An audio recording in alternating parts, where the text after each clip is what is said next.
வெயில், தண்ணி தாகம், ரொம்ப சிரமத்தில் நடித்தோம். எங்களுடைய சிரமத்தெல்லாம் மேலே இருக்கிற பிரபஞ்சம் ஏற்றுக்குச்சுன்னா இந்த படத்துக்கு நிறைய அவார்ட்ஸ் வரணும்.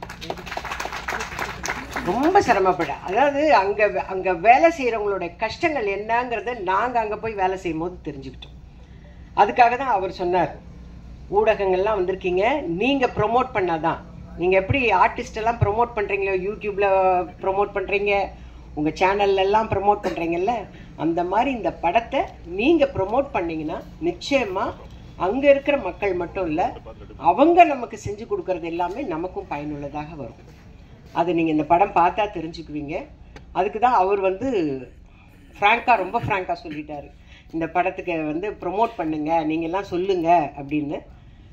நீங்கள் நிச்சயமாக சொல்லுவீங்கன்னு எனக்கு தெரியும், நீங்கள் பார்த்தீங்கன்னா தெரிஞ்சுக்குவீங்க.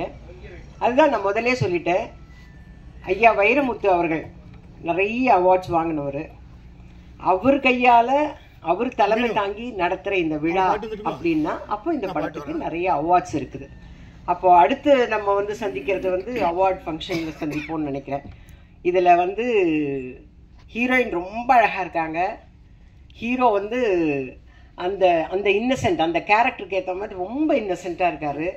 நல்லா பண்ணியிருக்காங்க, ரெண்டு பேருமே ரொம்ப நல்லா பண்ணியிருக்காங்க. ரொம்ப சந்தோஷமாக இருக்கு. இந்த மாதிரி இல்லை, ஆனால் ஷூட்டிங்கில் ரொம்ப கஷ்டப்பட்டாங்க. இப்போ ரொம்ப அழகாக பேசுகிறாங்க ஸ்டேஜில். ஐயா இவர் பேசும்போது சொன்னார், இந்த படத்துக்கு நானே யோசித்தேன், நம்ம சினிமாவுக்கு ஐயா வந்திருக்காரு. ஏன்னா பாடல் எழுதுனது மட்டும் இல்லை, தலைமை தாங்க ஒத்துக்கிட்டதே பெரிய விஷயம். அவர் ஐயா வந்திருக்காரு, என்ன பண்ண போகிறாரு அப்படின்னு. ஒருவேளை இந்த படத்தை ப்ரொமோட் பண்ணுறதே அவராக தான் இருக்கும்னு நினைக்கிறேன். அதனால் தயவு செஞ்சு உங்களுக்கு எவ்வளோ பிஸ்னஸ் இருக்குது, எவ்வளோ வியாபாரங்கள் இருக்குது, அதில் இந்த மாதிரி சின்ன சின்ன படங்களெல்லாம் கொஞ்சம் ப்ரொமோட் பண்ணிங்கன்னா எங்களை மாதிரி இருக்கிற ஆர்டிஸ்ட்டுக்கு சான்ஸ் கிடைக்கும், நாங்களும் பழிச்சுக்குவோம். அதை செய்யணுன்றதுக்காக தான் இங்கே வந்திருக்கேன். ஏன்னா நான் இதுதான் ஃபஸ்ட்டு டைம் நான் உங்களை பார்க்குறேன். அதனால் ஐயா வந்திருக்காருன்னா இந்த படத்தை அவரும் ப்ரொமோட் பண்ண போகிறார். அப்படி அவர் ப்ரொமோட் பண்ணார்னா இந்த மாதிரி சின்ன சின்ன படங்கள்லாம் வரும். இவர் சார் சொன்ன மாதிரி ஸ்மால் பட்ஜெட் படங்கள்லாம் வரும். எங்களை மாதிரி இருக்கிறவங்களுக்கெல்லாம் வேலை கிடைக்கும். கண்டிப்பாக இந்த படத்துக்கு நிறைய அவார்ட்ஸ் கிடைக்கும், அந்த நம்பிக்கை எனக்கு இருக்குது. என்னுடைய வாழ்த்துக்களை தெரிவிச்சுக்கிட்டு நீங்கள் எல்லாரும் இந்த படத்தை ப்ரொமோட் பண்ணுங்க, தயவு செஞ்சு ப்ரொமோட் பண்ணுங்கன்னு உங்கள் எல்லார்கிட்டையும் கேட்டுட்டு விடைபெறுகிறேன். வணக்கம், நன்றி. பாகுபலி படத்துல அசிஸ்டன்ட் மியூசிக் டைரக்டரா ஒர்க் பண்ணி இந்த பனை படத்துக்கு இசையமைச்சிருக்கக்கூடிய இசையமைப்பாளர் மீரா லால் அவர்களை ஒரு சில வார்த்தைகள் பேச அழைக்கிறேன்.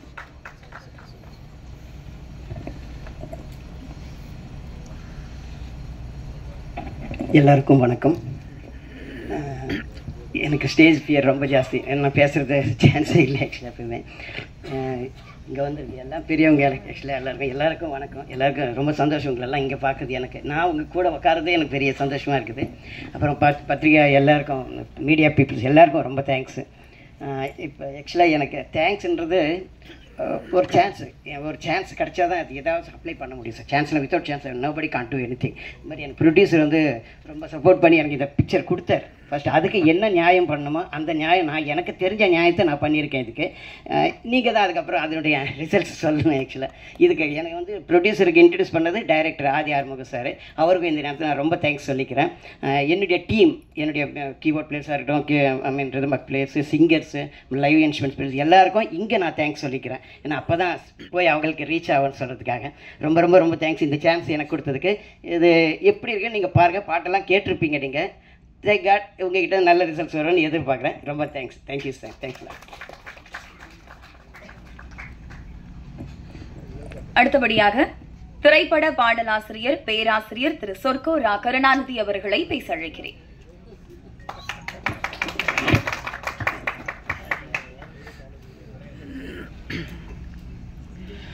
நாட்டரசர் அரியணையில் நலம் வாய்க்க பூத்திருந்து, ஏட்டரசர் சுவடுகளில் எழுத்து நலம் காத்திருந்து, பாட்டரசர் கவிதைகளில் பரிமளித்து, எங்கள் கூட்டுக்குள் வாழ்கின்ற செந்தமிழை கும்பிட்டு வணங்குகிறேன். வணக்கம். முந்தி பிறந்தவளே, மொழிக்கெல்லாம் தலைமகளே, கவிஞர்கள் சிந்தனை வான் மீது சிறகடித்து பரப்பவளே, சந்தன பொய்கையிலே சதுராடி நிற்பவளே, சென்னை நந்தனம் பேராசிரியர் உன் நல்லடியை வணங்குகிறேன். வணக்கம் என்று தொடங்குகிறேன். பாருங்கள் இந்த பிரம்மாக்களுடைய அவையை.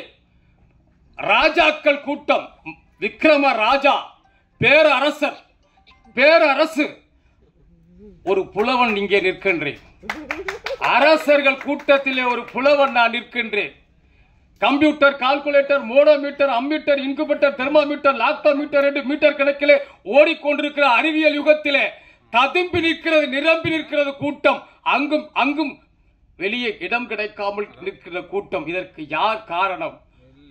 சீரரசன், சிறப்பரசன், செம்மொழி அரசன், எங்கள் கவி பேரரசன் தான் காரணம். தமிழ்நாட்டிலே 33 முறை ஸ்டேட் ஃபர்ஸ்ட், முதல் மதிப்பு, முதல் பரிசு பெற்ற ஒரு கவிஞன். 2023 முத்தமிழ் காவலர் கியாப்பே விஸ்வநாதன் என்ற விருதை தமிழக அரசிலே பெற்ற ஒரு கவிஞன். உலக மாநாடுகளிலே 3 மாநாடுகளே முழங்கிய ஒரு கவிஞன். இசை உலகின் மேதை இசைஞானி அவர்களும் எழுத்தாளர் சுஜாதா அவர்களும் நடத்திய திரைப்பட பாடலாசிரியர் போட்டியிலே 25,000 பேருக்கு மேலே கலந்து கொண்ட போட்டியிலே முதல் பரிசு தங்கப்பேனா பெற்ற ஒரு கவிஞர். ஆட்டோ ஓட்டுகிறவனுக்கு இந்தியாவிலே முதலிலே டாக்டர் பட்டம் வாங்கி கொடுத்த ஒரு கவிஞன். அவன் நான் தான். நான் சொல்கிறேன் இந்தியாவிலே சிறந்த கவிஞர்கள் 5 பேரை சொல்லென்றால் எங்களுடைய மன்னன், எங்களுடைய அண்ணன் கவி பேரரசை சொல்வேன். இந்தியாவிலே சிறந்த கவிஞர், இந்தியா மொழிகள் தோன்றியதிலே சிறந்த கவிஞர் ஒரு 3 பேரை சொல் என்றால் எங்கள் அண்ணன் கவி பேரரசை சொல்வேன். இந்தியாவிலே சிறந்த கவிஞர் ஒருவரை சொல் என்றால் அவர் எங்கள் அண்ணன் கவி பேரரசு என்று நான் எல்லா மேடைகளிலும் சொல்வேன். என்ன கவிஞங்க? சுரதாவை நான் காதலித்திருக்கிறேன். காமராசரை நான் கைகுப்பி வணங்குகிறேன். நான் காமராசனை. முகம் எனும் அதற்கு ஒரு தலைநகரோ, கைகள் மூடிய கோட்டை கதவுகளோ. ஆனால் அம்மா சொன்னதை போல 7 முறை குடியரசு விருதை பெற்ற கவிஞன் இங்கே வந்திருப்பதே நமக்கு பெரிய பெருமை. உன்னை பற்றி, அண்ணனை பற்றி ஒரு 2 வரிகளை சொல்லலாம். உன் சட்டையை பிழிந்தால் சமுத்திரம் கிடைக்கும், நீ எட்டி நடந்த தூரம் இமயத்தை ஜெயிக்கும். உன்னுடைய எழுத்துகள் ஒவ்வொன்றுக்கும் தங்க பதக்கம். நான் ஒரு படத்திலே பாட்டு எழுதினேன். ஓடி உழைப்பவர் வாடி கிடக்கையில், ஓடி உழைப்பவர் வாடி கிடக்கையில் தேடி பிடித்திட நாடு நினைக்குது, கோடி பணத்திமிர் பாடி கணக்குது. அந்த லால் போன்ற இசையமைப்பாளர் சொன்னார், இதுல இசை இல்லை என்றார். நல்லா படிங்கனே, மறுபடியும் படிங்கனே. ஓடி உழைத்தவர் வாடி கிடக்கையில், கோடி கணக்கிலே மூடி கிடக்குது, தேடி பிடித்திட நாடு நினைக்குது, கோடி பணத்திமிர் பாடி கணக்குது. ஓடி உழைத்தவர் வாடி கிடக்கையில், கோடி கணக்கில மூடி கிடக்குது, தேடி பிடித்திட நாடு நினைக்குது, கோடி பணத்திமிர் பாடி கணக்குது. இல்லையா இசை என்றேன். தமிழில் தான் இசை இருக்கிறது. தமிழை விட உலகத்தில் எந்த மொழியும் இல்லை. பிஞ்சு குழந்தைகள் கஞ்சி கழுகுது. தன்ன தனத்தன தன்ன தனத்தன தன்ன தனத்தன தன்ன தனத்தன தன்ன தனத்தன தன்ன தனத்தன தன்ன தனத்தன தன்ன தனத்தன. பிஞ்சு குழந்தைகள் கஞ்சி கழுகுது, கஞ்சி அழுகையில் நெஞ்சை பிழியுது, பஞ்சம் பசித்துய நஞ்சாய் பரவுது, வஞ்ச கையவரின் மஞ்சம் பெருகுது. பிஞ்சு குழந்தைகள் கஞ்சி கழுகுது, கஞ்சி அழுகையில் நெஞ்சை பிழியுது, பஞ்சம் பசித்துய நஞ்சாய் பரவுது, வஞ்ச கையவரின் மஞ்சம் பெருகுது. தமிழின் அழகு எல்லாமே உண்டு. அன்பு இருக்கிறது, பண்பு இருக்கிறது, பாசம் இருக்கிறது, நேசம் இருக்கிறது, வெற்றி இருக்கிறது, வீரம் இருக்கிறது, விருது இருக்கிறது. தமிழில் அனைத்தும் இருக்கிறது. அதில் இசையும் இருக்கிறது. தமிழை விட உயர்ந்தது எது உண்டா? போப்பாண்டவர் சொல்கிறார், என் கூற்றல். என் சமாதியிலே தேவதூதன் உறங்குகிறான் என்று எழுதுங்கள் என்று சொல்லவில்லை. கிறிஸ்தவ மதத்தை பரப்ப வந்தவன் இங்கே உறங்குகிறான் என்று சொல்லவில்லை. இங்கே ஒரு தமிழ் மாணவன் உறங்குகிறான் என்று எழுதுங்கள் என்றது. கடல் நீரை குடிநீராய் மாற்றும் காலம், கருவறை, இன்றைய பிள்ளை பெற்ற காலம், உடல் கூறு கூறாக பிரித்து வைத்து ஒட்ட வைக்கும் புதுக்காலம் இந்த காலம். படகு நில வானத்திலே குடியிருக்க, பனிக்கோட்டிலே மணிக்கணக்கிலே படுத்திருக்க, வடக்கடைய சூரியனை பிடித்து பார்க்க விஞ்ஞான யுகத்திலே சொல்லிட்டு போயிட்டான். அவன் பெரியவனா, இவன் பெரியவனா, அது பெரிதா, இது பெரிதா என்று என்பவனுக்கு தீர்ப்பு சொல்றான். ஆண்டவரே, அறியாது செய்கிறார்கள் மன்னியும், யார்? கர்த்தர். பெரியோரை வியத்தலும் இளமே, சிறியோரை இகழ்தலும் இளமே. இந்த கூட்டத்தில் நாளைக்கு ஒரு மந்திரி இருக்கலாம். ஆகவே தமிழை படியுங்கள். தெய்வத்தை விட உயர்ந்த தமிழ் தான் தெய்வத்தை விட உயர்ந்தது. விடை வருகிறேன், போய் வருகிறேன்.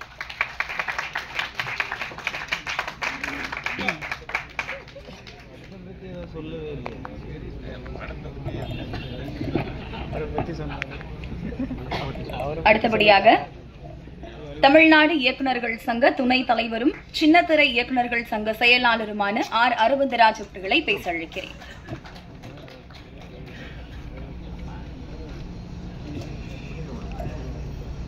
இந்த இனிய நிகழ்வில் கலந்து கொண்டிருக்கும் பத்திரிகை நண்பர்களுக்கும் ஊடக நண்பர்களுக்கும் யூடியூப் நண்பர்களுக்கும் எனது முதற்கண் நன்றி கலந்த வணக்கங்களை தெரிவித்துக் கொள்கின்றேன். இன்று பனை திரைப்படத்தின் இசை வெளியீட்டு விழா, ட்ரெய்லர் வெளியீட்டு விழா வெகு சிறப்பாக இங்கே அரங்கேறிக் கொண்டிருக்கின்றது. கவிப்பேரரசு அவர்களின் வரிகளிலே பாடல் என்றாலே அதிலே நிச்சயமாக பெரிய சுவை இருக்கும், கருத்து இருக்கும், வெற்றியும் இருக்கும். நான் சொல்ல வேண்டாம், எல்லாருமே சொல்லிட்டாங்க 7 முறை தேசிய விருது பெற்றவர்னு. நான் அவரை பற்றி நிறையா பேசணும்னு நினச்சிட்டு வந்தேன். ஆனால் அதுக்கு இது மேடை இல்லைன்னு நினைக்கிறேன், டைமும் கிடையாது. அதனால பேரரசு அவர்கள் ஒரு இந்த சந்தர்ப்பத்துக்காக எழுதின மாதிரியே ஒரு பாடல், தனிப்பட்ட பாடல் ஒன்று, அது கேட்ட எனக்கு நினைவு வந்து இந்த காலையில் இந்த இன்விடேஷனை பார்க்கும்போதே அருமையான ஒரு பாடல் எழுதியிருந்தார்கள். மரத்தை மனிதன் அழிக்கக்கூடாது என்பதை பற்றி ஒரு அற்புதமான ஒரு பாடல் எழுதியிருந்தார்கள். ஒரு மரம் என்பது ஒரு மனிதனின் வாழ்க்கையிலே எந்த அளவிற்கு அவனுக்கு பயன்படுகிறது. மனிதன் படுப்பது கட்டில், ஒன்று அவன் பிறந்தவுடன் ஆடுவது தொட்டில். ரொம்ப அற்புதமாக எழுதியிருந்தாங்க. அந்த பாட்டில் மறக்க முடியாத 2 கடைசி வரிகள், மனிதன் வாழ்க்கையிலே எல்லாமே மரம்தான் மரம்தான், அதை மனிதன் ஏனோ மறந்தான் மறந்தான் என்று எழுதியிருந்தார்கள். மறக்க முடியல அந்த வரியை. ஒரு மரத்தை பார்க்கும் போதே எனக்கு தோணும், ஐயா வச்சுட்டு இன்னைக்கு அது சொல்லக்கூடிய சந்தர்ப்பம் கிடைச்சே உண்மையிலே நான் பெரிய பாக்கியமாக கருதுறேன். அதாவது கவிதைக்கு ஒரு புது மொழி தந்தவர் ஐயா அவர்கள். முதல்ல வந்து நீ மல்லிகை பூவை சூடிக்கொண்டால் ரோஜாவுக்கு காய்ச்சல் வரும்னாரு. இது யாருமே வந்து யோசிக்க முடியாத ஒரு அற்புதமான கற்பனை. அங்கதான் வந்து என் மனசை முதல்ல அவர் தச்சது.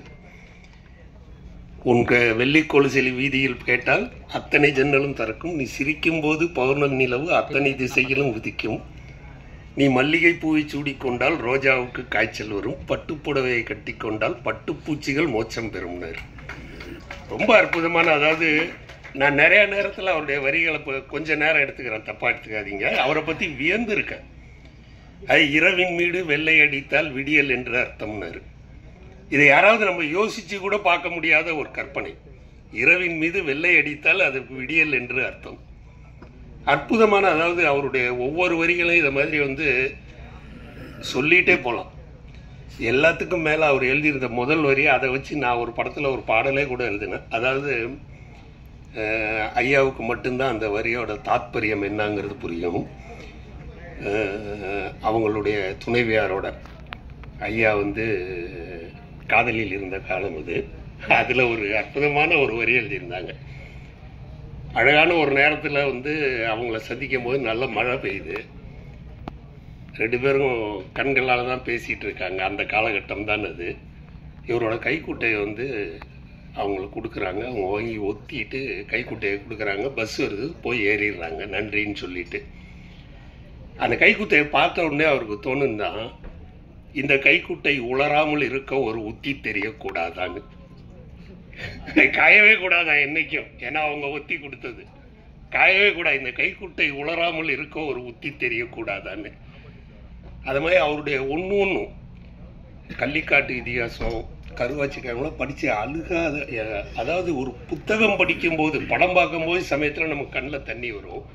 ஒரு புத்தகம் படிக்கும்போது கண்ணில் தண்ணி வர வைக்கிறதுனா அது கவிப்பேரரசு அவர்களால் தான் முடியும். அப்படி ஒரு அற்புதமான கவிஞர். அவரோடு இந்த மேதையை பகிர்ந்து கொள்ள எனக்கு மிகப்பெரிய சந்தோஷம். அடுத்து நம்ம வியாபாரிகளின் அரணாக விளங்கி கொண்டிருக்கும் திரு விக்ரமராஜா அவர்கள். அவர் எவ்வளவு ஒரு பெரிய மனிதர் என்பது நான் நிறைய நேரத்தில் அவரை சந்திச்சிருக்கேன். ஏன்னா வியாபாரிகளுக்கு அப்படி ஒரு சப்போர்ட்னா அவர் அப்படி ஒரு பாதுகாவலராக இருந்துகிட்டு இருக்காரு இன்னைக்கு வரைக்கும். நீங்கள் சொன்ன மாதிரியே உண்மையிலே அவர் இந்த படத்தை பரப்புறதுக்காகத்தான் இங்கே இந்த மேடையில் உட்காந்துருக்காரு. அதில் எந்த டவுட்டுமே கிடையாது. ஏன்னா நம்ம தயாரிப்பாளர் ஐயா அவர்கள் அவருக்கு ரொம்ப வேண்டியவர். அதனால தான் பனைமரத்தை பாதுகாருங்கள் என்பது ஒரு அற்புதமான விஷயம், நாம் செய்ய வேண்டிய ஒரு விஷயம். அதை இந்த படத்தில் நீங்கள் கொண்டுகிட்டு வந்திருக்கிறது உண்மையிலே பாராட்ட வேண்டிய விஷயம். இதுக்கு அற்புதமான இசையமைத்திருக்கிறார் நமது மீரா லால் அவர்கள் ரொம்ப அற்புதமாக இசையமைச்சிருக்காங்க. படம் பார்க்கறதுக்கு இதில் பார்க்கறதுக்கு ரொம்ப நல்லா இருக்குது. நிச்சயமாக படம் திரையிலையும் மிகப்பெரிய ஒரு வெற்றி படமாக அமைய வேண்டும் என்று என்னுடைய ஆசைகளை கூறி, இந்த படத்திலே பங்கு பெற்ற அத்தனை தொழில்நுட்ப கலைஞர்களுக்கும் எனது மனமார்ந்த வாழ்த்துக்களை கூறி, படம் மிகப்பெரிய வெற்றி அடையும் என்ற என்னுடைய ஆசையை மீண்டும் ஒரு முறை கூறி நன்றியோடு விடைபெறுகிறேன். நன்றி, வணக்கம்.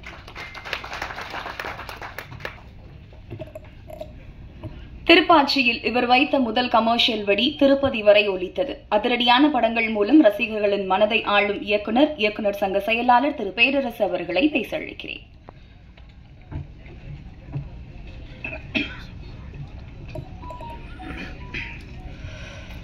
அனைவருக்கும் வணக்கம்.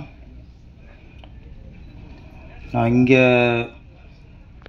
பேசுறதுக்காக நான் வரல, கவி பேரரசோட பேச்சை கேட்கறதுக்காக நான் வந்துருக்கிறேன். நான் அவர் அவருடைய பேச்சு, அவர் உரையாடலை, அவருடைய கவிதையை நேர கேட்குறதே பெருமையான விஷயம். அந்த பெருமை தேர்ந்து நான் வந்திருக்கிறேன்.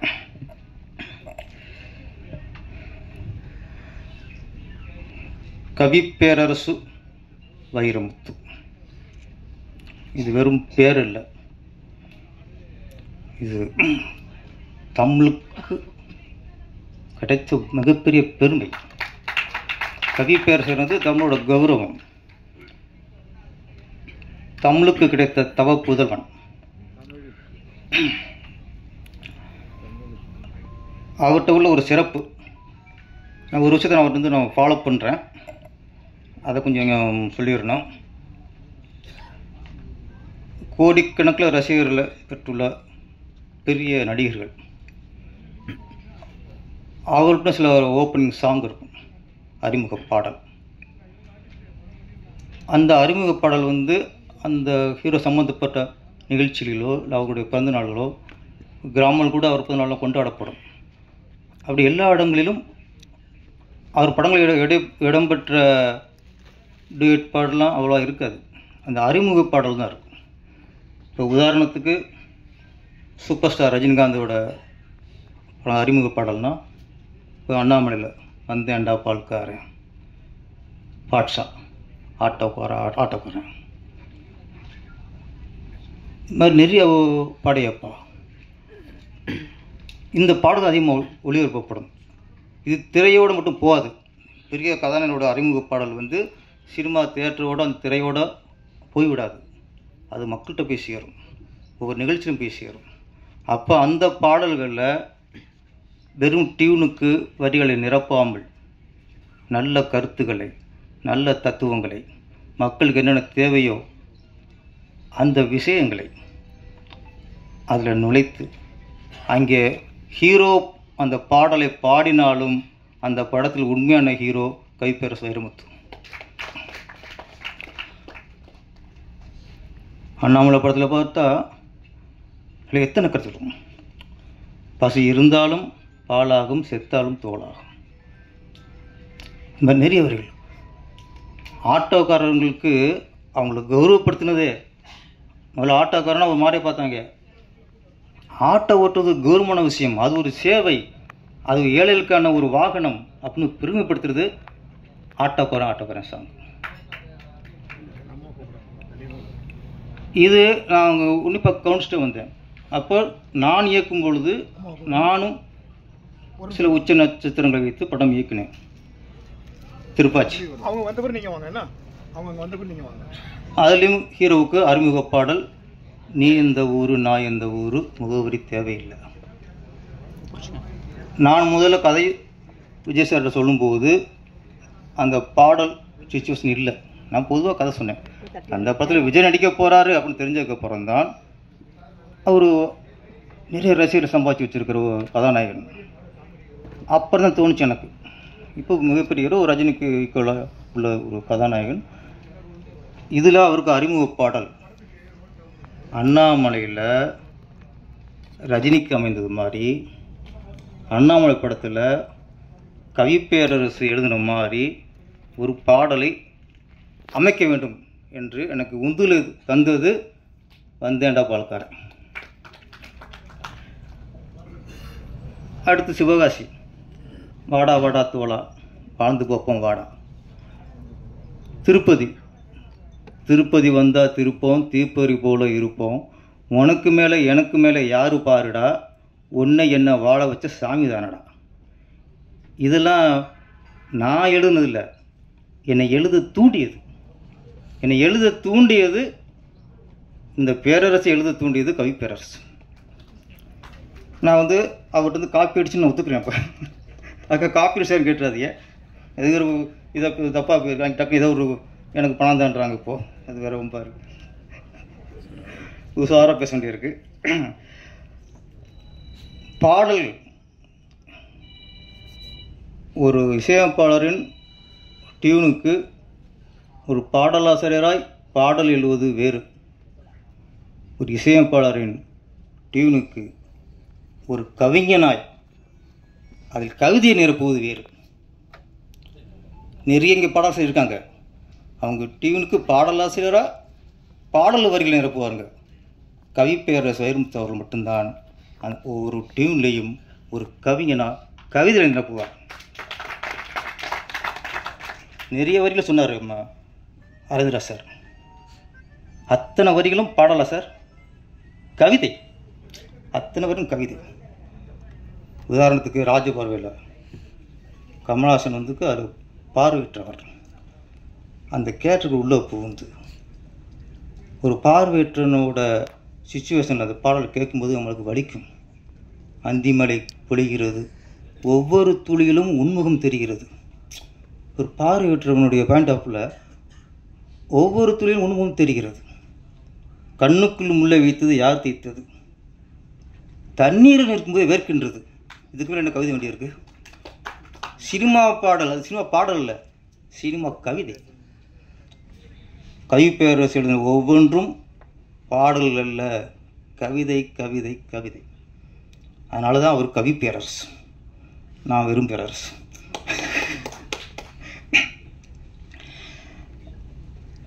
பனை, விக்ரம் ராஜா வந்திருக்காருன்னா நான் யோசிச்சு பார்த்தேன், இந்த பனைக்கு திரைப்படத்தை எதுக்கும் வரமாட்டார், இந்த பனை பாடல் வீட்டில் எதுக்கு வந்திருக்காருன்னு யோசிச்சு பார்த்தேன். அது காரணம் கண்டுபிடிச்சிட்டேன். ஒரு காலத்தில் எங்கே பார்த்தாலும், இங்கேருந்து திருச்சி போகிறோம், தஞ்சாவூர் போகிறோம் வச்சுங்களேன், போகிற வழியெல்லாம் கும்பகோணம் டிகிரி காப்பின்னு இருக்கும், பார்த்துருக்கீங்களா? ஒவ்வொரு 5 கிலோமீட்டருக்கும் கும்பகோணம் டிகிரி காப்பி. வரும்போது அப்படி தான், கும்பகோணம் டிகிரி காப்பி. சென்னைக்குள்ள நிறைய இருந்துச்சு, இப்போ அதெல்லாம் காணோம். இப்போ என்ன இருக்குது? கருப்பட்டி காப்பி. அங்கே தமிழ் வச்சிருச்சு. கும்பகோணம் டிகிரி காப்பிலாம் போயிட்டு இன்றைக்கி கருப்பட்டி காப்பின்னு எங்கே பார்த்தாலும் கருப்பட்டி காப்பி தான். கருப்பட்டி இனிப்புங்கிறாங்க, கருப்பட்டியில் பல வகை போடுறாங்க. அப்போ இன்றைக்கி பூரா அன்றைக்கி கருப்பட்டி காப்பிங்கிறது இன்றைக்கி ரொம்ப பிரபலமாக இருக்குது. அதை மேலும் பிரபலப்படுத்தணும். ஒரு வியாபார சங்க தலைவராக நம்ம வியாபாரிகளில் வியாபாரத்தை உயர்த்தணும் அப்படின்னு நம்ம விக்ரமராஜா வந்திருக்காரு நினைக்கிறேன். அவருக்கு வாழ்த்துக்கள். பனை எல்லாருக்கும் சிறப்பாக பேசிட்டாங்க. சில விஷயம் இப்போ சாங் பார்க்கும்போது அப்படியே நம்ம கிராமத்துக்கு வாழ்ந்த வாழ்க்கையை பின்னோக்கி இழுத்து செஞ்சிருச்சு. பதநீர்லாம் இன்றைக்கி கூல்ட்ரிங்க்ஸ் எத்தனையோ பானங்களாக இருக்குது. பதநீருக்கு நிகராக எதுவுமே இல்லை. ஒரு வீட்டு வாசல்லையும் பதநீர் விற்கும்போது அந்த பனை ஓலையில் அந்த பதனியை ஊற்றுவான். அந்த பனை உள்ள வாசனத்தோடு அந்த பதனி கொடுப்போம் பாருங்க, அதுக்கு நிகர் உள்ள எந்த பானமும் இல்லை. அந்த நுங்கு வண்டி இன்றைக்கி பைக்கில் போகலாம், சைக்கிளில் போகலாம், காரில் போகலாம், என்னெல்லாம் போகலாம். அந்த நுங்கு வண்டியை ஊற்றிட்டு தெரிஞ்சுங்கள காலகட்டம் அதுதாங்க உண்மை சந்தோஷமான காலகட்டம். அதுதான் வண்டி. அந்த வண்டி ஓட்டுற போது இன்றைக்கி எந்த கார் ஓட்டினாலும் சந்தோஷம் வரமாட்டேங்குது. பனைமரம் இளவட்ட கல்லும்பாங்க ஊரில். அது ஒரு இளமையான வயசில் அதை தூக்குறதுக்கு முயற்சி பண்ணுவாங்க. சிலர் தூக்குவாங்க. முதல் முறையில் சிவாஜி தூக்குறதை பார்த்துருப்போம். ஆனால் கிராமங்களில் பனைமரம் ஏறுவது இளைஞருக்கான ஒரு வெற்றியாக இருக்கும். அது ஒரு பெருமையாக இருக்கும். பனைமரம் அது வேறு. நான்லாம் ஏறியிருக்கேன். நெஞ்சை வச்சு ஏறுறது. அதுக்கப்புறம் சொல்லுவாங்க அந்த கொண்டக்கட்டை தாண்டதும்பாங்க. பனைமரத்துக்கு போயிட்டு அந்த இலைக்கு நடுவில் மேலே உட்காரணும். அதுதான் முழுசாக ஏறணும். ஏறி உட்காந்து தான் இதெல்லாம் வெட்டி கீழே சாய்க்க முடியும். நான் அவருடைய ஏறி மேலே உட்காந்துட்டேன். ஹைட்டு அப்படியே அடுத்து கீழே பார்க்குறேன். பனைமரம் ஒடிஞ்சிடுமோன்னு தோணுது எனக்கு. ஆனால் தெரியாதனமாக ஏறிட்டோமோ அப்படி மயக்கம் வர வருது. அப்புறம் ஒன்று உஷாராயிட்டேன். கீழேயே பார்க்கக்கூடாது. நுங்கும் வேணாம் ஒன்றும் வேணாம் அப்படின்ட்டு அப்படியே மேலே வானத்தை பார்த்துட்டே கீழே இறங்கினேன். ஏன்னா அவ்வளோ பனைமரம் ஏறுறது அது ஒரு ஊர்மன் நினைக்கிறது. அப்புறம் இன்னொரு இந்த பனை ஓலைக்கு அது ஒரு அதிசயம் இருக்கு. கவிப்பேரரசு அவர்கள் ஜீன்ஸ் படத்தில் அதிசயத்தை பற்றி நிறைய இருந்தாங்க. ஒவ்வொரு அதிசயமாக இருந்தாங்க. எல்லாத்தையும் விட ஒரு அதிசயம் என்னென்னா பனை ஓலை தான். இந்த பனை ஓலையில் செய்த வீடு மேலே மண் சுவரில் பனை ஓலை இருக்கும். பனை ஓலையில் கூரை போட்டிருப்பாங்க. என்ன அதிசயம்னா வெயில் காலத்தில் அந்த வீட்டுக்குள்ளே படுத்தா அந்த பனை ஓலை வந்து குளிர்ச்சி தரும். வெக்கம் இருக்காது, வேர்க்காது. இன்றைக்கி இப்போ இந்த என்ன தான் வசதியாக வீடு கட்டினாலும் வெயில் காலத்தில் நுந்து சுண்ணாம போயிடுது. ஏசிலாம் இன்றைக்கி மனசு இருக்க முடியாது.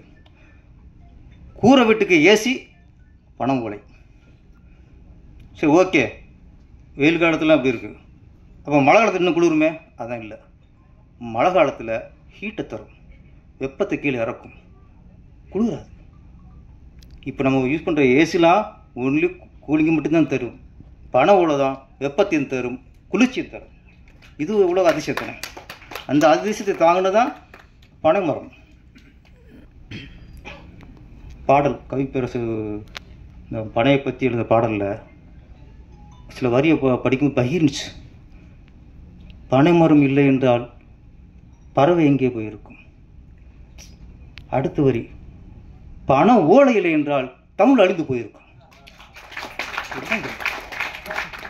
அப்போ பனை ஓலை இல்லைன்னா ஊவே சாமிநாதையர் எதை பதிச்சிருப்பா, எதை புதுப்பிச்சு தமிழை புதுப்பிச்சிருப்பாரு, அழிஞ்சு போயிருக்கும். சிலப்பதிகாரம் இருந்திருக்காது, திருவாசகம் இருந்திருக்காது, திருக்குறளும் இருந்திருக்காது, தமிழின் அடையாளமே இருந்திருக்காது. அதை காப்பாற்றியது பனை ஓலை. இதை விட சிறப்பு பனைமரத்துக்கு எதுவுமே இருக்க முடியாது. இன்னைக்கு திருவள்ளுவருக்கு சிலர் வெள்ளாடை பூணிக்கலாம், சிலர் காவி ஆடையை உடுத்தலாம், சிலர் இருக்காங்க கருப்பு ஆடையும் அணிவிக்கலாம். நீ எந்த ஆடையெல்லாம் அணிவிச்சுங்க, திருவள்ளுவர் கையில் இருக்கிற பனைமொழி யார் அழிப்பீங்க? அது தமிழ். யாது நீங்கள் திருவள்ளுவர் கடலை மாற்றலாம், அவர் கையில் இருக்க பனைமொழியை மாற்றவே முடியாது. அது தமிழின் அடையாளம். இவ்வளோ சிறப்பு இருக்குது திருவள்ளுவர். இன்னைக்கு திருவள்ளுவர் அவர் திருநீர் அழிஞ்சிருக்காரா, அந்த ட்ரெஸ்ஸு போட்டிருக்காரா, எந்த ட்ரெஸ்ஸு போட்டிருக்காரோ அதெல்லாம் இல்லை. எங்கள் திருவள்ளுவர் பனைமொழியை தாங்கியிருக்கிறார், தமிழை தாங்கியிருக்கிறார். அந்த சிறப்பு என்றும் எங்கள் தமிழுக்கு இருக்குது. இவ்வளவு சிறப்பு, இது எல்லாத்தோட சிறப்பு இந்த படத்துக்கு கவிப்பேரரசு பாடலிலிருந்து அதை விட சிறப்பு இந்த நிகழ்ச்சிக்கு. அது வந்து பொறுமையாக சொற்க பேசுனதெல்லாம் தாங்கிக்கிட்டு, நான் பேசுனதெல்லாம் அதோட நான் பேசுனதெல்லாம் தாங்கிட்டு, அந்த பொறுமை இருக்காருல்ல, அவர் பொறுமை பேரரசு. ஓகே. இந்த படம் மிகப்பெரிய வெற்றியடைய என்னுடைய வாழ்த்துக்கள். நன்றி, வணக்கம்.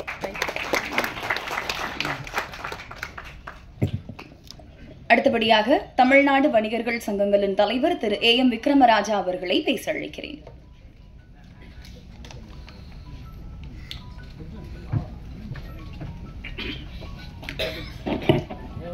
மதிப்புக்கும் மரியாதைக்குரிய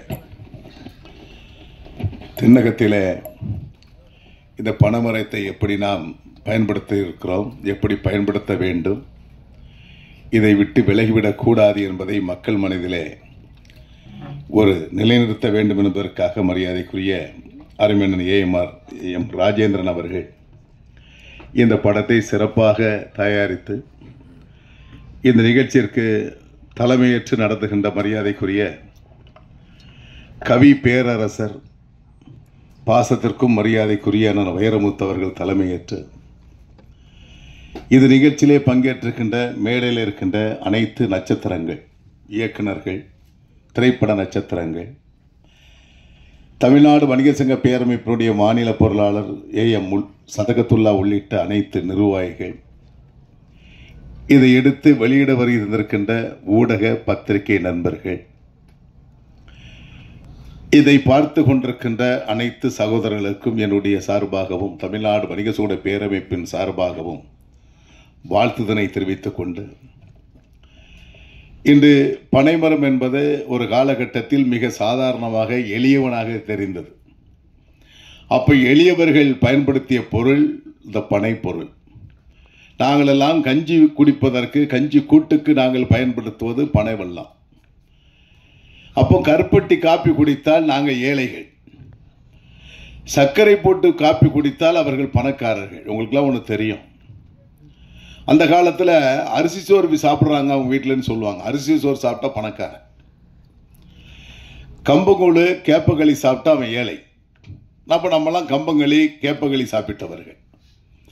அதே நிலை இன்றைக்கு பார்த்தீங்கன்னா கம்பங்களி கேப்பகளி சாப்பிட்றவங்கலாம் பணக்காரங்க, இன்றைக்கு அரிசி உணவு சாப்பிட்றவங்கலாம் ஏழை எளியவங்களாக மாறி இருக்கிறாங்க. இது போன்றுதான் அந்த பனை வெள்ளத்துக்கு ஒரு கலாச்சாரம் உண்டு. இந்த பனை மரம் என்பது நாங்கள் எல்லாம் ஆண்டு அனுபவித்தவர்கள். நாங்கள்லாம் சிறு வயதில் கிட்டத்தட்ட ஒரு 20-30 பேர் எங்கள் வீட்டில் அந்த பனை ஏறி அந்த பதநீரை கொண்டு வருவார்கள். என்னுடைய தாயாருடைய பணி என்பது அதை காய வைத்து பனவெல்லமாக உருவாக்கப்பட்டு பெரிய பரன் அடிக்கிறோம். எங்கள் ஊர்களெலாம் பார்த்திங்கன்னா பரன் மேலே தான் அடுக்குவோம். அந்த பரன் மேலே பனவெல்லத்தை அடுக்கி அதற்கு பிறகு இந்த கோடை காலத்தில் விற்பனை செய்வாங்க எங்கள் அம்மா.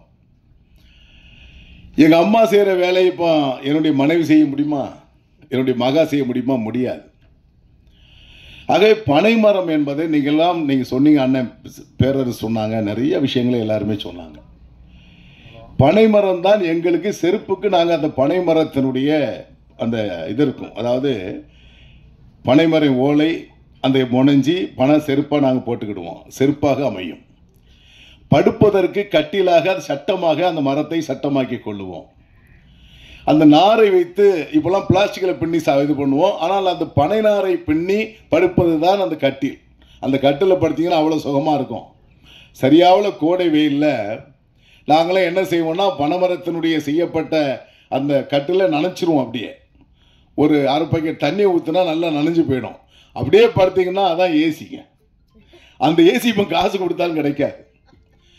எல்லா வகையுமே ஒரு துரும்பு கூட வீணாகாது. அந்த பனை ஓலையில் முட்டாய்பட்டி செய்வோம். அப்போல்லாம் முட்டாய்பட்டினா நீங்கள் தென்னகத்தில் பார்த்தீங்கன்னா ஏணிப்படி மிட்டாயின்னு சொல்லுவாங்க. அதை அந்த பெட்டியில் ஓலை பெட்டிலாம் போட்டு கொடுப்பாங்க. நீங்கள் சென்னைக்கு வரும்போது திருநெல்வேலியில் வந்து ட்ரெயினை பார்த்தீங்கன்னா ஒரு வாசம் இருக்கும். அந்த மிட்டாய் வாசம் இருக்கும், அந்த பனை ஓலை வாசமும் இருக்கும்.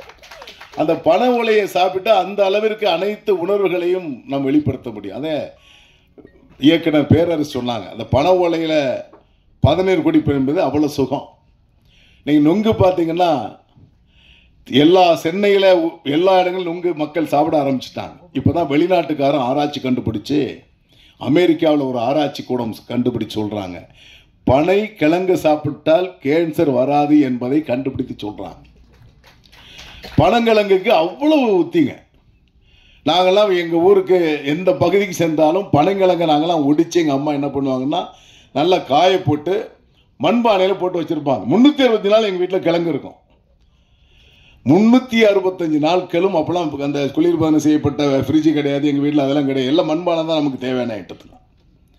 அன்றைக்கு இந்த சுகாதாரம், அன்றைக்கு இருந்த உணவு இப்போ அப்படியே தலைகளை மாறி அன்னை சொன்ன மாதிரி பணம் கருப்பட்டி காப்பி என்று போர்டு போட்டு விற்கக்கூடிய நிலை ஏற்பட்டிருக்கு. அதில் பாட்டில் பல வரிகளை நாங்கள் ரசிச்சிருக்கோம். ஆனால் ஒரு வரியில் எங்கள் பேரரசு கவி பேரரசு எழுதுகிறாங்க, பனை வெள்ளம் வியாபாரிகள் ஒரு கலப்படம் ஏற்படுகிறது சொல்றாங்க. அந்த வரியில ஒரு இடம் இருக்கிறது. ஆனால் வியாபாரிகள் கலப்படம் செய்வதல்ல, அதற்கு நீங்க சட்டமே இருக்கு. நீங்க அண்ணன் சொல்ல நீங்களாம் முடிவெடுக்கணும். எண்ணெய் கலப்படம் இல்லாத எண்ணெய் யாராவது சாப்பிட்றீங்களா? இப்போ யாராவது வந்திருக்கிறவங்க கலப்படம் இல்லாத எண்ணெய் யாராவது சாப்பிட்றீங்களா? ஒரு முறை ஒரு ஊடகத்தினுடைய செய்தியாளர் என்னுடைய கேள்வி கேட்கிறாங்க, ரஷ்யாவில் போர் இருக்கு, பாமாயிலும் சன்ஃப்ளவர் ஆயிலும் விலை கூடியிருக்கு, ஏன் தேங்காய் எண்ணெய் விலை கூடுதுன்னு கேட்டாங்க. நான் ஒரே பதில் சொன்னேன், பாமாயில் விலை கூடினால் தேங்காய் எண்ணெய் விலை கூடும், கடல் எண்ணெய் விலையும் கூடின்னு சொன்னேன். அப்படி என்ன அர்த்தம்? பாமாயில கலந்தாதான் தேங்காய் எண்ணெய், பாமாயில கலந்தாதான் கடல் எண்ணெய்.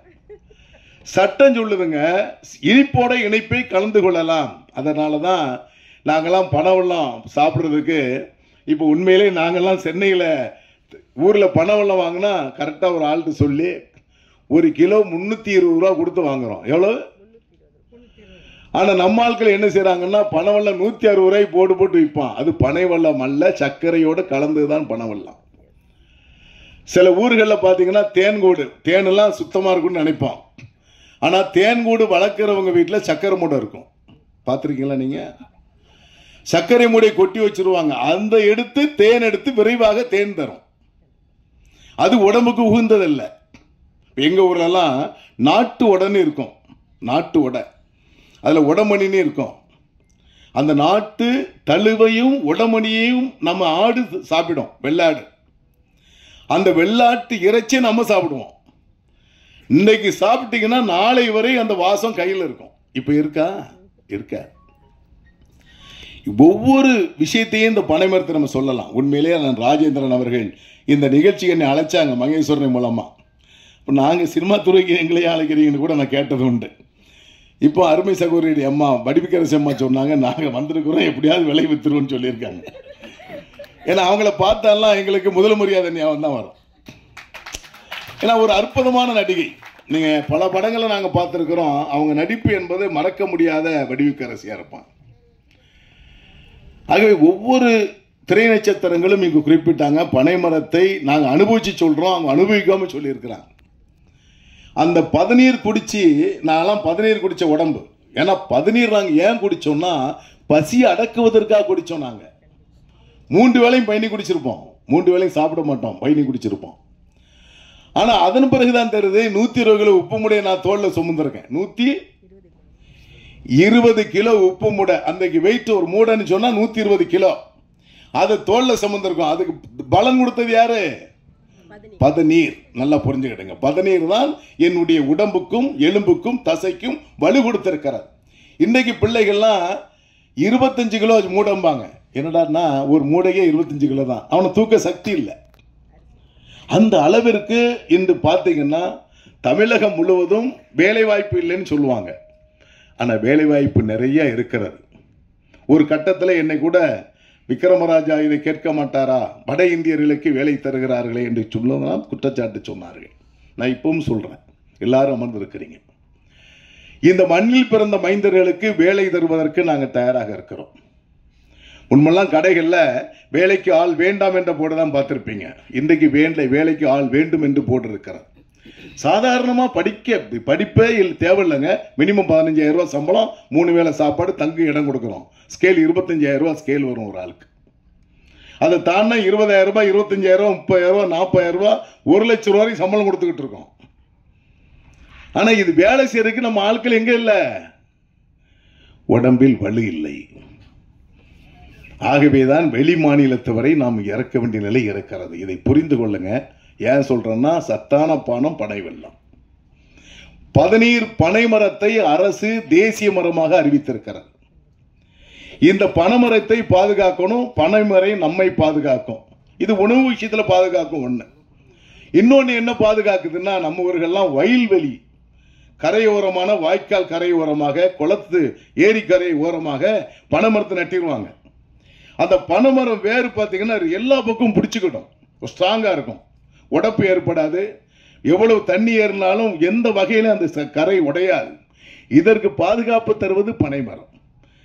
ஆகவேதான் இந்த பனைமரத்தை நாம் பாதுகாக்க வேண்டும் என்பதற்காக இந்த படத்தையே பனை என்ற பெயரிலே இவங்க தயாரிச்சிருக்கிறாங்க. மரியாதைக்குரிய அண்ணன் ராஜேந்திரன் அவரோடு இணைந்து பிரபு அவர்களும் தயாரிச்சிருக்கிறாங்க. உண்மையிலே பாராட்டுக்குரிய விஷயம். ஆனா இந்த படத்தை வெற்றி படமாக்கப்பட வேண்டும். நான் கூட கேட்டேன், ஜெயித்திரலாமான்னு கேட்டேன். ஜெயித்திரலாம் அப்படி நம்பிக்கை இருக்கு. நம்பிக்கை தான் வாழ்க்கை. ஒரு திரைப்படத்தை தென்னகத்திலே பிறந்து, எங்க ஊர் பக்கத்து ஊர் தான் அவர் சொந்த ஊர். அவர் சொந்த ஊர் தான் வடிவகரசியம்மா சொன்ன மாதிரி சுடுமண். நாங்களாம் அந்த மணல்ல வந்து செருப்பு போடுறதுக்கு எங்கிட்ட காசு இருக்காதுங்க. நடந்து போவோம். போகும்போது முள்ளு குத்திரும். முள்ளு குத்தினாலும் அந்த வழியை தாங்கிக்கிட்டு சவுடு அந்த வேகமா ஓடி எங்கேயும் இணல போய் நிற்போம். கால் அப்படியே கொதிக்கும். ஆனா அன்று நாங்கள் ஓடியது ஒருவேளை உணவுக்காக ஓடினோம், சுடுமண்ணில். இன்று அந்த சுடுமண்ணையும் பனையும் பாதுகாக்க வேண்டும் என்பது ராஜேந்திரனுடைய நோக்கத்தோடு ஒரு பனை என்ற பெயரிலே படத்தை எடுத்திருக்காங்க. ஏன்னா திரைப்படம் மூலமா வந்துச்சுன்னா மக்கள் மத்தியில் வேகமா போய் சேரும். அதை தான் இங்கு மரியாதைக்குரிய கவி பேரரசருடைய ஒவ்வொரு வரிகளை இங்க சொன்னாங்க. ஊமை ஒளிகளுடைய அண்ணன் அரவிந்த் அவர்கள் சொன்னாங்க, அழகா சொன்னாங்க. நான் கூட இன்னைக்கு தான் படத்துல பாட்டுல இவ்வளவு அர்த்தம் இருக்கான்னு இப்பதான் எங்களுக்கே தெரியுது. ஒவ்வொரு பாட்டையும் ரசிச்சு கேட்கும் போதும் இவ் அர்த்தங்களை புரிஞ்சுக்கிட்ட போதும் நமக்கு புரிகிறது. இது போன்றுதான் பனைமரத்தை நீங்கள் எல்லோரும் பாதுகாக்கப்பட வேண்டும். அந்த பனைமரத்தில் துரும்பில் இருந்த ஒரு பொருள் கூட வீணாகுவது இல்லை. அனைத்து பொருளுமே பயனுள்ளது பனைமரம். நாங்கெல்லாம் சொல்லுவோம், எங்க அப்பா சொல்லுவாங்க சின்ன வயசுல, அந்த பனை மரத்தினுடைய வரக்கூடிய பதநீர் என்பது பத்திரகாளி அம்மனுடைய பால் என்று சொல்லுவார்கள். ஆமா, பத்திரகாளி அம்மனுடைய பால் அது என்று சொல்லுவார்கள். இப்படிதான் எங்க குடும்பத்திலெல்லாம் அந்த பதநீர்களை நாங்க அப்படி வணங்கி நாங்கெல்லாம் சாப்பிட்டு உடம்பு வளர்த்திருக்கிறோம். ஆனால் இன்று பனை வெள்ளத்தை கலப்படம் இல்லாம வாங்க வேண்டும் என்று சொன்னா நாங்க தேடி அலைஞ்சுக்கிட்டு இருக்கோம். எங்க ஊர்ல உண்மை நிலைமை தான். எங்க எட்வர்ட் எங்களோடு வந்திருந்தார். எப்படியாவது ஒரு தேடி நான் சொல்லி, அப்பா ஒரிஜினலா கொடுத்துருங்கப்பா, கிலோ 320 ரூபா வாங்கிக்க. ஆனா நீங்க மக்கள் புரிந்து கொள்ள வேண்டும். இந்த மேடையில் ஒரே ஒரு வரியை சொல்லி நிறைவு செய்கிறேன். ஆனா இந்த மேடை அதுக்கு இல்லை, இருந்தாலும் ஊடக நண்பர் நிறைய பேர் இருக்கிறீங்க. என்றைக்கு சன்ஃபிளவர் ஆயில் நம்மகிட்ட வந்துச்சோ, என்றைக்கு பாமாயில் இறக்குமதி நம்ம செய்யப்பட்டோமோ, அதன் பிறகு தமிழகத்தினுடைய பெண்களுடைய நடை என்னாச்சுமா மாறிடுச்சுல. எந்த சகோதரியாவது நல்ல சகோதரர் ஸ்ட்ரைட்டா நடக்கிறாங்களா பாத்தீங்களா? முடியல, முட்டுக்கால் போச்சு, இடுப்பு போச்சுன்றீங்க. இதுக்கு என்ன காரணம்னா, நீங்க விலை குறைச்சலா வாங்கக்கூடிய பாமாயிலும் சன்ஃபிளவர் ஆயில் தான் காரணம். சுத்தமான நம்ம மண்ணில் விளைந்த கடல் எண்ணெயும் எள்ளில் விளைந்த நல்லெண்ணையும் தேங்காய் எண்ணெய் சாப்பிட்டீங்கன்னா உங்களுக்கு நோயே வந்திருக்காது. மருத்துவர்கள் தான் நம்ம எல்லாம் பயங்காட்டி அந்த எண்ணெய் விட்டு வேற எண்ணெய்க்கு போங்கடான்னு சொல்லிட்டாங்க. ஏன்னா அவங்களுக்கு ஃபைல் கூடும். ஏன்னா ஒவ்வொரு பேஷண்ட்டாக போய்கிட்டே இருக்கும், ஃபைல் கூடிக்கிட்டே இருக்கு. ஆனா இதை நீங்கள் மீண்டும் மாற்ற வேண்டும். மாண்புமிகு தமிழக முதலமைச்சரிடத்திலே நாங்கள் கோரிக்கை வைத்திருக்கிறோம். தேங்காய் எண்ணெய், கடல் எண்ணெயை நீங்க ரேஷன் மூலமாக என்ன செய்யணும், விற்பனை செய்ய வேண்டும் என்ற கோரிக்கையை வலியுறுத்தி இருக்கிறோம். இந்த நிலைமை வந்துச்சுன்னா உள்ளூர்ல விவசாயிகளுக்கு பலம் வரும், வேலை வாய்ப்பு கிடைக்கும். நம்ம தேங்காய் மரத்தை வைத்திருப்பவர்களுக்கு விலை இல்லைன்னு சொல்லிக்கிட்டு இருக்காங்க, அதற்கு விலை கிடைக்கும். விவசாயம் செய்கின்ற பொருள்களுக்கு விலை கொடுத்து வாங்குவதை யாரும் 10 ரூபா கூடியிருக்கும். தக்காளி கூடிருச்சுன்னா ஐயோ அம்மாம்பாங்க, வெங்காயம் கூடிச்சுன்னா உலகமே போச்சும்பாங்க. நான் என்ன சொல்றேன், நகவலை கூடிச்சுன்னா யாராவது அப்படி சொல்றீங்களா? வருஷத்துக்கு ஒருக்கா அங்க கூட்டத்தை பார்த்தீங்கன்னா திருவிழா மாதிரி கூட்டம் இருக்கு. ஆனா நம்ம மக்கள் என்ன செய்வாங்கன்னா, சாலை ஓரமா விற்கிற பூ வியாபாரி கிட்ட போய், பெரிய வசதி உள்ளவங்களா இருப்பாங்க, ஒரு ஆடி கார்ல போய் இறங்குவாங்க. எவ்வளவுமா ஒரு முழம் பூன்னு கேட்டா, அக்கா 3 ரூபாம்பாங்க. 1.5 ரூபாய்க்கு தாரியா? நான் சொல்லுவேன், அதெல்லாம் பேரம் பேசாதுங்க. கீரைக்காரங்க கிட்டையும் நொங்குகாரங்கிட்டையும் தேநீர் விற்பவர்கள் பணம் விற்பவர்கிட்ட தயவு செய்து பேரம் பேசாதீர்கள். உனக்காக வெயிலிலே காத்து கிடந்து சாலை ஓரமாக உட்கார்ந்து உன்னுடைய எண்ணத்தையும் தேவைகளையும் பூர்த்தி செய்கின்ற சாமானிய வணிகன், அவனை போய் நீ பேரம் பேசாதி கொச்சைப்படுத்தான்னு சொல்லுவார். மரியாதைக்குரிய கவி பேரரசு ஐயா அவர்கள் கடந்த மே 5 மாநில மாநாடு மதுரையிலே பல லட்சம் மணிகளை திரட்டி நாங்கள் ஒரு மாநாடு நடத்தினோம். கவி பேரரசு அவர்களை நாங்கள் பிபி மணி அவர்கள் எல்லாம் சென்று அழைத்த பொழுது என் முகத்தோடு வருவேன் என்று சொன்னார்கள். வந்தாங்க. எங்களுக்கெல்லாம் ஒரு சந்தேகம், தலைவர் கவி பேரரசு அழைச்சிருக்கார, அழைப்பதில் பார்த்த உடனே எல்லாம் பேசுறாங்க, இவங்களுக்கு வணிகருக்கும் என்ன சம்பந்தம்னு சொன்னாங்க. ஆனால் அவர் எங்களை வைத்து மேடையிலே பேசிய பேச்சு இருக்கு பாருங்க. இன்றைக்கு கூட ஒரு தொலைக்காட்சியிலே நான் பேட்டி கொடுத்தேன் 12 மணிக்கு. அதில் அவருடைய பேச்சை உச்சத்தில் சொன்னேன். ஒரு வரி சொன்னார், கொரோனா காலத்திலே ஆன்லைன் வர்த்தகம் உங்களுக்கு பொருள் தரவில்லை. கார்பரேட் கம்பெனிக்கு நீங்க பாத்தீங்கன்னா டிமார்ட்டினா இருக்கட்டும், லூல்மாலா இருக்கட்டும், ரிலையன்ஸா இருக்கட்டும், அம்பானியா இருக்கட்டும், அதானியாக இருக்கட்டும், அவர்கள் உங்களுக்கு பொருள் தரவில்லை. சாமானிய வணிகன், உங்கள் ஊரிலே வணிகம் செய்கின்ற வணிகன் தான் கொரோனா காலத்திலே உங்களுக்கு பொருளை கொடுத்து உயிரை காப்பாற்றினான். அவன் வெறும் பொருளை மட்டும் விற்பனை செய்யவில்லை, பாசத்தையும் சேர்த்து தந்தான். அவன் தான் கையை இப்படி தட்டிட்டார், இப்படி தட்டிக்கிட்டு சொன்னார், அவன் தான் என் சித்தப்பன் மைத்துனர் உன் வியாபாரி என்று சொன்ன பெருமை தந்தார்கள். இப்ப மாநாடு முடிந்த பிறகு எங்க ஆளுங்களாம் சொல்றாங்க, சரியா உள்ள ஆளை செலக்ட் பண்ணிட்டீங்க தலைவா. ஆமா, நான் அந்த மேடையில கவி பேரரசு ஹைலைட் நம்ம வந்தது பெரிய சிறப்புன்னு சொன்னாங்க. இவ்வணிகம் என்பது திரை வணிகமாக இருந்தாலும் சரி, பொருளை வாங்கி விற்பவர்களாக சரி, ஜெயிக்கணும். வெளிநாடு நான் காலையில் கூட ஒரு நண்பர் என்னோட உடற்பயிற்சி செய்கின்ற டைரக்டர் பேசினேன். நிறைய கேரளா மொழி படம், தெலுங்கு படம் தான் நிறைய வந்துகிட்டு, நம்ம படமே வரலன்னு சொன்னேன். சில நேரங்கள் அப்படி வராதுன்னு சொன்னாங்க. பேரரசன் அப்படி கேட்டேன். ஆனால் இந்த பனை படம் கட்டாயமாக வெற்றி பெற வேண்டும். வெற்றி பெற நம்மளாம் என்ன செய்யணும்? எல்லா சினிமாவும் போய் வீட்டில் பார்த்துருவோம். ஆனால் இதை தியேட்டரில் போய் பார்க்கணும். நீங்க வீட்டில் பார்க்கறதுக்கு முன்னாடி தியேட்டரில் போய் பார்க்கணும். உங்க நண்பர்களை அழைச்சிட்டு போகணும். தமிழ்நாடு வணிக சங்க பேரமைப்பும் இந்த படம் வெற்றி பெறுவதற்கு உறுதுணையாக இருக்கும், பயணம் தரும் என்பதை சொல்லி இந்த நிகழ்ச்சியில் எங்களையும் அழைத்து கௌரவப்படுத்திய ராஜேந்திரன், இந்த படக்குழுவினர், டீம் ஒர்க், இது எல்லாமே ஒரு எடிட்டிங், இசை, டீம் ஒர்க். ஒரு டீம் ஒர்க் தான் ஜெயிக்கும். நல்ல டீம் அமைஞ்சிருக்கிறாங்க. நடிகையிலிருந்து நடிகர் வரை இல்முகத்தோடு அற்புதமாக டீம் அமைஞ்சிருக்கிறாங்க. இந்த டீம் எடுத்த முயற்சி கட்டாயமாக வெற்றி பெறும். எல்லா வல்ல இறைவன் இதுக்கு துணை இருப்பார். உங்களுக்கு தமிழ்நாடு வணிக சங்க பேரமைப்பும் துணை இருக்கும் என்பதை சொல்லி நான் வாய்ப்புக்கு நன்றி கூறி அமைகிறேன். நன்றி, வணக்கம். Thank you sir. இந்த தருணத்துல படத்தோட டெக்னீஷியன்ஸ் அண்ட் ஹீரோயினுக்கு சால்வ போதணும் அப்படின்னு ஆசைப்படுறோம். அதுக்காக கவி பேரரசு வைரமுத்து அவர்களை அன்போடு படத்தோட டெக்னீஷியன்ஸ்க்கு சால்வ போத்தணும் அப்படின்னு ஆசைப்படுறாங்க. அதற்காக தங்களை அன்போடு அழைக்கிறோம். இசையமைப்பாளர் மீரா லால் அவர்களுக்கு சால்வை அணிவிக்கப்படுகிறது. சென்டர் ஸ்டேஜுக்கு டெக்னீஷியன்ஸ் வந்துட்டீங்கன்னா நல்லா இருக்கும்.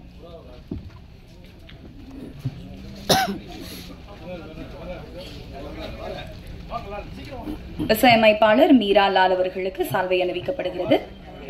அடுத்தபடியாக எடிட்டர் ராம் அவர்களை அழைக்கிறோம்.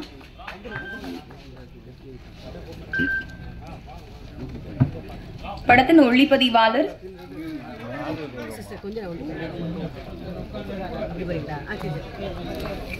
அடுத்தபடியாக படத்தின் ஒளிப்பதிவாளர் சிவகுமார் ரங்கசாமி அவர்களுக்கு சால்வை அணிவிக்கப்படுகிறது.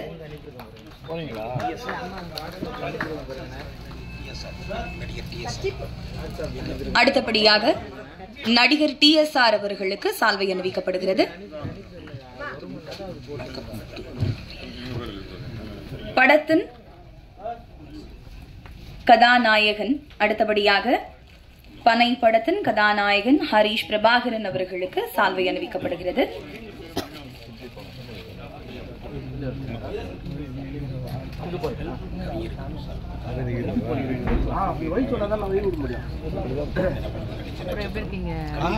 அடுத்தபடியாக கதாநாயகி மேக்னா அவர்களுக்கு சால்வை அணிவிக்கப்படுகிறது.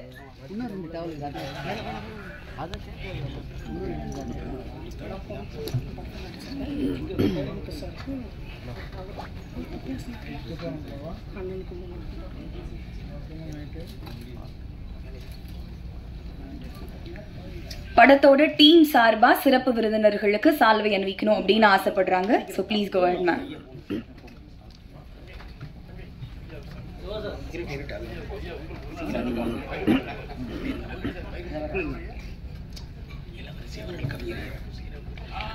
படத்தில் நடித்திருக்கக்கூடிய பொன்னுத்தாயி அவர்கள் சிறப்பு விருந்தினர்களுக்கு மரியாதை செலுத்துகிறார்கள்.